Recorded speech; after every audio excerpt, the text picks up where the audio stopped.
Nabi Muhammad SAW diutus oleh Allah kepada bangsa manusia dan bangsa jin. Jadi jin itu juga ada yang mukmin, ada yang kafir. Ya, ada yang mukmin, ada yang kafir.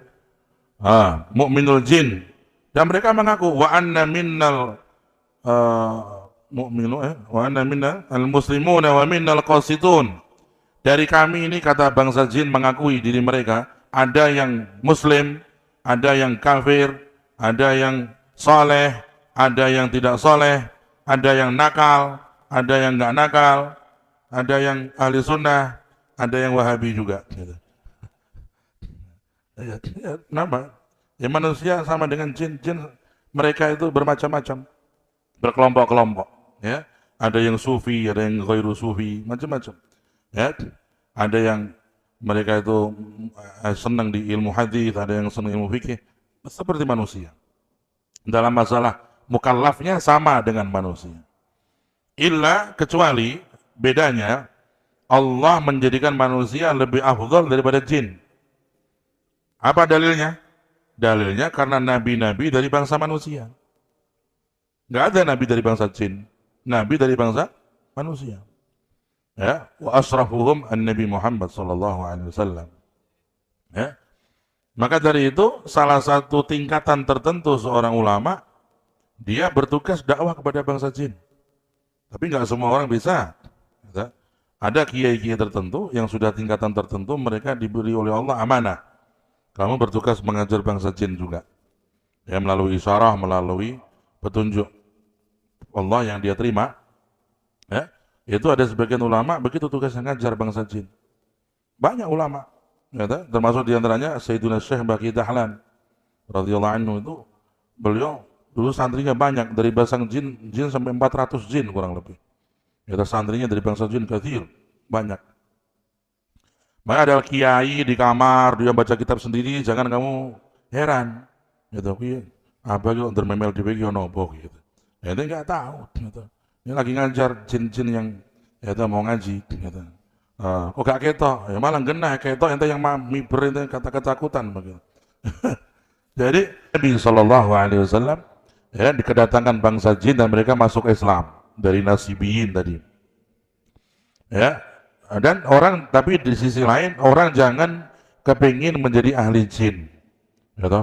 Saya kepingin menundukkan jin, kan saya perintah semau saya, dia akan nurut. Terus dia baca surat jin ping 40. Dia sing malah kesetanan tuh. Sing mau surat jin malah kelepon jin. Wah, ya tak? Jangan begitu. Kita nggak usah menjadi orang yang kepingin menundukkan jin. Kalau kamu bertakwa kepada Allah, kamu dicukupi oleh Allah. Hasbiyallahu wa ni'mal wakil. Kalau kamu bertakwa kepada Allah, kamu nggak butuh bersandar kepada manusia atau jin. Kamu akan diberikan oleh kecukupan karena ketakwaanmu. Wa man yattaqillaha yaj'al lahu makhraja wa yarzuqhu min haitsu la yahtasib. Kalau kamu bertakwa kepada Allah, kamu diberi apa rezeki yang kamu mau dengan cara yang tidak terduga. Dan kamu punya masalah, selesai. Allah yang menyelesaikan. Enggak butuh fulan dan fulan, jin atau manusia. Allah yang mendatangkan mereka. Ya. Tapi kalau kita ini ada sebagian orang-orang yang setengah dukun itu begitu. Amalan-amalan tertentu untuk menundukkan jin atau mengundang jin, bisa, ada. Ya, mengundang jin, terus nanti perkenalan, ta'aruf sama jin, ya, dan memang ada perjanjian, kita saling dukung-mendukung, ya, dalam hal ini. Nanti ada kontrak, Nah, sebagian jin itu ada yang nakal juga, ya, dia kadang-kadang kontrak dengan manusia, kesepakatan begini-begini, dia nggak jujur, nggak amanah, ya. Maka sebaik-baiknya orang itu dalam menempuh apapun bermodal takwa kepada Allah, bersandar hanya kepada Allah. Jangan bersandar kepada makhluk, baik jin maupun manusia. Ya, jin makhluknya Allah. Ya, Al-Habib Abdullah Al-Haddad kedatangan raja jin dari laut, dari pantai. Katanya jin itu yang paling hebat, yang paling sakti di laut, di lautan. Ya, Malikul jin itu fil bahr. Raja-raja jin itu tempatnya di laut, di air. Ya, tapi bukan Nyi Kidul ya. Itu kan mistik, dikait-kaitkan dengan Nyi Kidul bagi sebagian orang. Alhasil, Al-Habib Abdul Haddad kedatangan Malikul Jin, raja jin datang. Assalamualaikum ya Habib Abdullah Haddad. Waalaikumsalam. Qal ana malikul jin, saya ini rajanya jin. Siap berkhidmah kepadamu wahai Habib Abdullah. Apa yang kamu minta? Siap. Cari permata, mutiara di laut, saya carikan. Ya, kepingin apapun saya ambilkan dimanapun. Allah simpan di bumi ini banyak kekayaan. Saya tahu. Al-Habib Abdullah Haddad berkata, istaghnaitu billah 'anil makhlukin kullihim. Terima kasih banyak wahai Raja Jin. Terima kasih. Bas saya sudah merasa cukup dengan Allah. Saya nggak butuh makhluk. Hakata. Itu Al-Habib Haddad. Sampai begitu keimanannya. Bukan lagi cari jin untuk melayani beliau. Ditawari oleh Raja Jin, ditolak. Al-Habib Abdullah Haddad. Begitu. Ya. Jadi kita ya, mendakwai jin bagus kalau kamu punya tingkatan tertentu. Gitu. Baca ayat-ayat tertentu, kamu niatmu dakwah. Gitu. Baca ayat tertentu, mereka yahdurun. Gitu. Ngaji.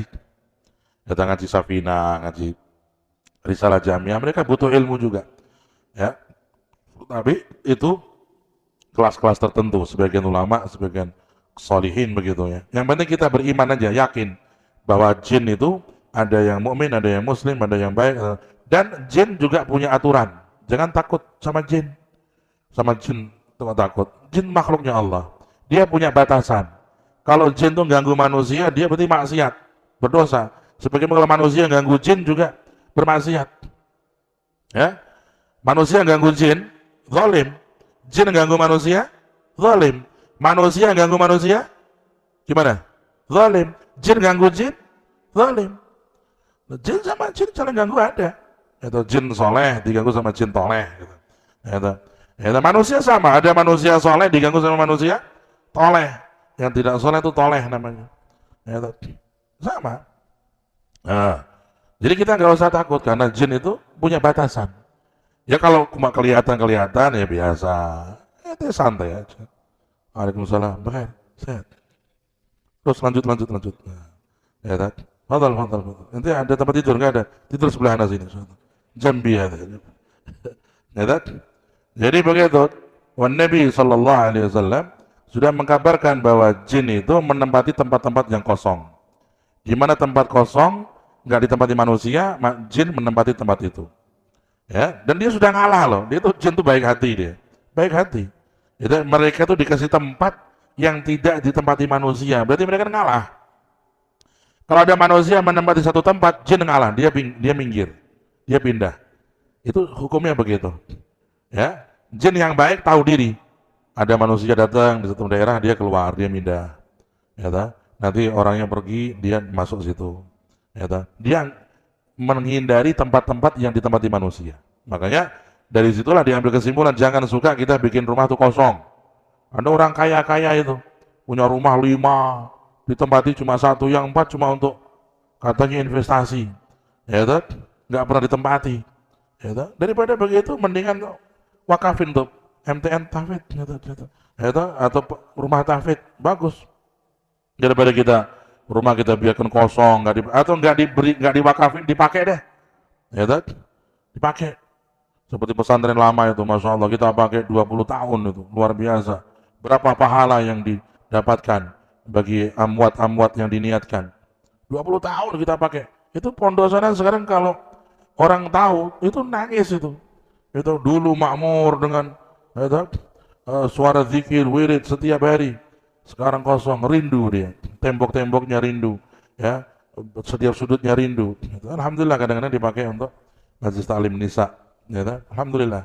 Jadi ya, kita harus juga berbagi dengan mereka. Jangan kita sama jin juga tamak, ya. Jangan. Maka kalau kita katanya makan-makan yang bertulang-tulang itu, ya kita tempatkan yang baik. Orang perempuan itu di rumah kalian, ibu atau kakak, ya kalau makan ayam masih ada sisanya tulang-tulang, jangan asal dibuang, ditempatkan di tempat yang baik. Itu karena di antara makanannya bangsa jin adalah idham, tulang-tulang yang dari makanan manusia itu. Wes ngalah pol, wes mau tuduh-tuduh sisan, itu ngalahnya luar biasa jin tuh, baik hati, ya. Tapi seakan-akan kita itu menjelekkan jin luar biasa. Jangan. Banyak orang-orang saleh, banyak orang-orang yang banyak jin-jin saleh, banyak jin-jin yang mereka itu min auliyaillah, dari wali-walinya Allah Subhanahu wa taala. Wallahu alam bisawab.